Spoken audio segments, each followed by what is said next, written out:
Yeah, happy to have you on again. Always enjoy talking to you, and the audience loves hearing your thoughts. So let's start with the great performance put in by gold and silver so far this year. In your view, what are the main catalysts that brought us here? And is this a precious metals bull market that is still in its early stages? Well, absolutely. I think we're just getting started. I think there's still a lot of fear and doubt in the market. Just look at the underperformance of the gold and silver mining equities. Traders are very skeptical of this rally. They didn't expect it.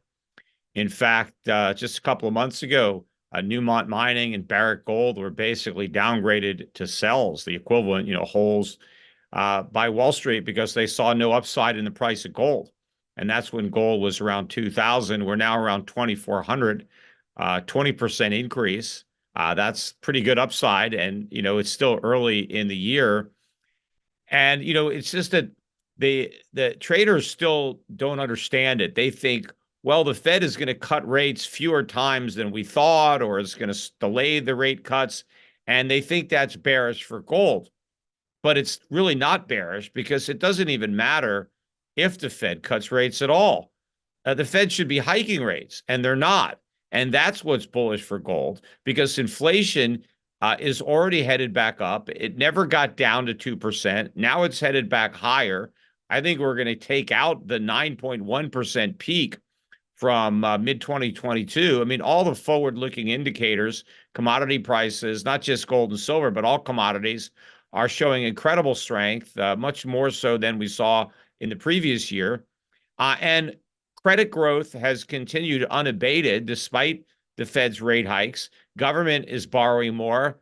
Private sector is borrowing more. Everybody is spending. Deficits are out of control. There's no sign of any fiscal restraint.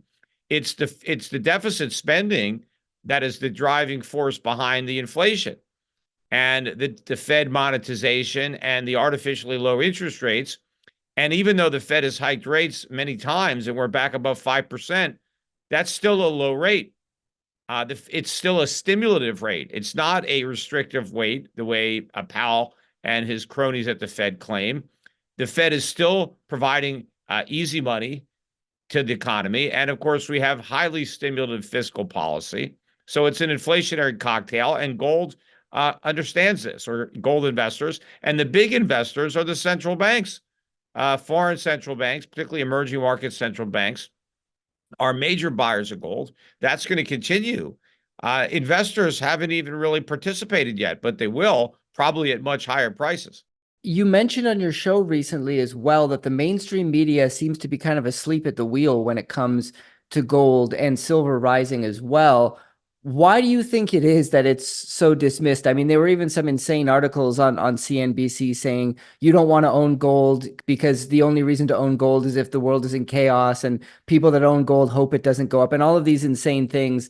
Um, what is going on with the financial talking heads? Will there come a point where they wake up and they start talking about gold like it should be talked about, and that is as money? Well, first of all, I think the strength in gold really flies in the face of the uh, narrative of a soft landing, of a return to 2% inflation, of rate cuts coming. And so they don't really want to acknowledge that or question these beliefs, or acknowledge the warning that gold is sounding on inflation, on fiscal policy, on monetary policy. But also, I think a lot of the financial media has been captured by the cryptos and the Bitcoin people who are spending a lot of money advertising on all the financial networks and who flood the financial networks with their guests.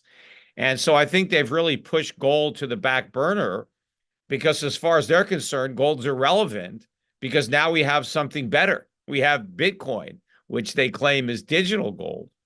But it's not digital gold at all. I mean, it's no more digital gold than digital food is food. Gold has real properties in the real world that are vitally important to its value. You can't just replicate that, digitally because you can't substitute Bitcoin for gold in any capacity in which gold is used.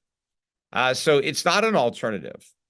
So what is it? It's a token but there's nothing unique about it. There's 20,000 other digital tokens that have been created. Sure, they have a different name, although some of the names are very similar to Bitcoin. The properties are very similar. I mean, there's tweaks here and there, but some are pretty much carbon copies of Bitcoin. Many have improved on some of the flaws of Bitcoin. But regardless, there's enough of them for everybody to buy them. I mean, they can keep creating new ones out of thin air, and so there's no reason for Bitcoin to be worth 60 plus $1,000 or anywhere close to that, or even 10,000 or 5,000 or 1,000. I think it's all just a digital Ponzi, a pyramid. I mean, it's it's a blockchain letter, is what it is. It's just a chain letter on a blockchain, and that's all that's new. Is that a classic fraud is being perpetrated using the internet and blockchain. So all they've done is dressed it up for the 21st century and repackaged it and presented it as if it was, something new and legitimate, but it's just the latest iteration of fool's gold to the money. I want to get your thoughts on silver here because central banks are not stacking silver, but it has been performing quite strong, seeming to move in tandem with gold recently. What are the catalysts you see driving silver? I've heard some interesting comments like the Indian retail market is a big reason for silver's move. I'm wondering what you're seeing in the silver market right now. Yeah, I mean, silver was really bound to take off. It was near what 90 to 1 with gold, record lows. Gold was marching higher, really from 2000 to 2200, 2300-ish. And silver hadn't even moved. Silver was still below 25. And then all of a sudden it spiked up to 30, pulled back a bit. But I think now silver is broken out and it's joined gold and will ultimately eclipse gold as far as the percentage gains, not the price, but I think, percentage wise, I think that silver could hit $50 an ounce before gold hits 3,000. And so that's a much bigger gain for the price of silver than the price of gold. But again, I think the reason was the central banks. They weren't buying silver. They were just buying gold. They don't have room to store silver. And also the central banks aren't investing in the mining stocks. So, it's the retail public and institutions that might have been investing, and they were not. Again, they don't understand it. They think that gold or silver should be going down because it's a soft landing. Everything is great. Buy the Magnificent Seven. And those who are worried, well, they were buying Bitcoin. I think that the launch of these Bitcoin ETFs really, provided that smokescreen, because when everybody should have been talking about gold's rally, they were talking about these Bitcoin ETFs, which were the most successful ETFs as far as how much money went into them. They're not going to be successful from the point of view of the people who are dumb enough to buy them. It's going to be a complete failure.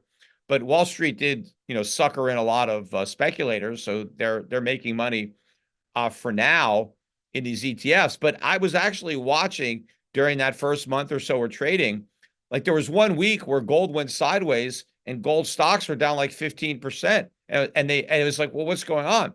And I thought, well, maybe people are selling off their gold stocks to buy the Bitcoin ETFs because the money had to come from somewhere.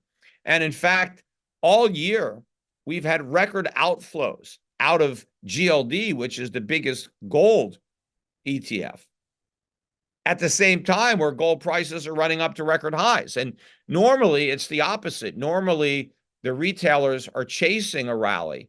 They're not selling into the rally. And so what that tells me is that they've got it wrong. This rally has legs. It has a long way to go.